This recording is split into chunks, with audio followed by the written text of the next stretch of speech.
En décembre 2001, une jeune femme se présente, anxieuse, dans un commissariat de New York pour signaler l'absence prolongée de son époux. Un inspecteur recueille sa déposition. Nom du disparu? Michael Young. Âge? La femme écrase une larme qui roule sur sa joue. 37 ans. Michael avait fêté son anniversaire la veille du drame. Il portait un tatouage à mon nom au-dessus du nombril et un autre sur l'épaule représentant une autruche. Le jour de l'attentat, il était vêtu d'un pantalon noir et d'une veste bleue. Profession? Courtier dans une société financière du World Trade Center. L'inspecteur change brusquement de ton lorsque la jeune femme se trouve incapable de produire son certificat de mariage et une photo du disparu. Après une brève enquête, preuve est établie que Nemore Young s'est inventé un mari dans l'espoir de percevoir 53 000 $ d'indemnité promis aux familles des victimes des attaques contre les tours jumelles. L'usurpatrice est condamnée à 18 mois de prison ferme et rejoint ainsi les 37 autres personnes déjà incarcérées à New York pour le même motif. Le record de sommes indûment perçues appartient à ce jour à Manuel Pereira.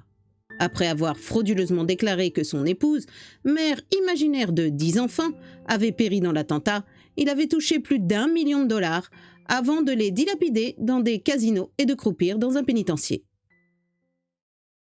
Allez, c'est parti pour la deuxième histoire. Pour maintenir leur chiffre d'affaires contre vents et marées, les compagnies aériennes américaines s'intéressent aujourd'hui au juteux marché du transport de cadavres.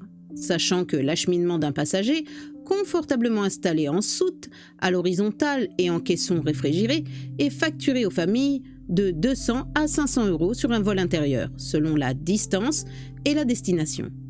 Un seul cercueil rapporte autant qu'une demi-tonne de marchandises, observe pragmatique Dale Anderson, le directeur du service de fret de JetBlue, une compagnie new-yorkaise à bas prix. Pour augmenter leur performance, les transporteurs distribuent maintenant des points fidélité aux entreprises de pompes funèbres qui leur confient l'expédition de leurs clients vers les cimetières de leur choix. Ainsi, en échange d'un millier de macabées transportés, JetBlue offre aux croque-morts des miles gratuits équivalents à 2 billets pour Hawaï. Chaque année, avec 170 000 décès de retraités originaires d'autres États, la Floride demeure la principale pourvoyeuse de ce fret aérien à haute valeur ajoutée. Cependant, l'ombre d'une menace plane déjà sur l'avenir de ce fructueux négoce. Par souci d'économie, de plus en plus de familles choisissent la crémation de leurs chers disparus, déplore M. McQueen, un entrepreneur de pompes funèbres de Miami. Et un responsable de Delta Airlines ajoute « Quand un passager achemine les cendres d'un parent dans une urne, placée dans un bagage à main sur ses genoux, ça représente pour nous un substantiel manque à gagner. »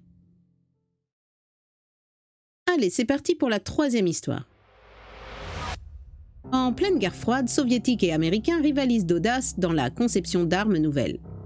Si certaines avaient la capacité d'éradiquer toute trace de vie sur la surface de la planète, d'autres, fort heureusement, font aujourd'hui sourire. Ainsi, en 1972, sous la direction du professeur Boris Rudov, une équipe de l'Institut d'aviation d'Oufa, en URSS, a conçu l'appareil de mécanisation de la marche. Cette paire d'échasses, actionnée par des micromoteurs à explosion, aurait semble-t-il permis aux fantassins de poursuivre un tank ennemi en effectuant des enjambées de 3 à 4 mètres d'amplitude à la vitesse de 35 km/h. Faute de crédit, ou peut-être de conviction sur la réelle utilité, le projet fut archivé secret défense et rangé au rayon des accessoires de l'armée rouge. Réhabilité et breveté par ses inventeurs, il fait aujourd'hui l'objet d'un regain d'intérêt. D'autant que si ces bottes de 7 lieues étaient commercialisées en série dans une usine russe, elles ne coûteraient qu'une trentaine d'euros la paire et ne consommeraient que quelques millilitres de carburant au 100 km. Une question se pose néanmoins, si l'appareil de mécanisation de la marche devait un jour envahir nos rues, quelle serait la réaction des hommes quand ils verraient filer au-dessus de leur tête les femmes pressées dotées de jambes interminables? Allez, c'est parti pour cette dernière histoire.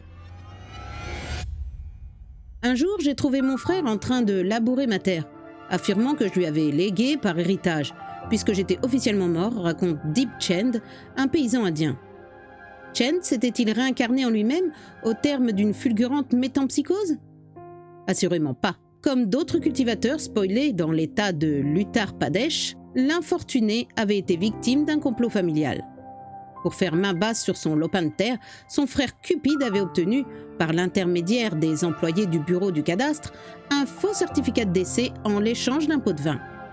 Découvrant l'imposture, Deep Chand, carte d'électeur et livret militaire en main, a vigoureusement tenté de réintégrer le monde des vivants. En vain.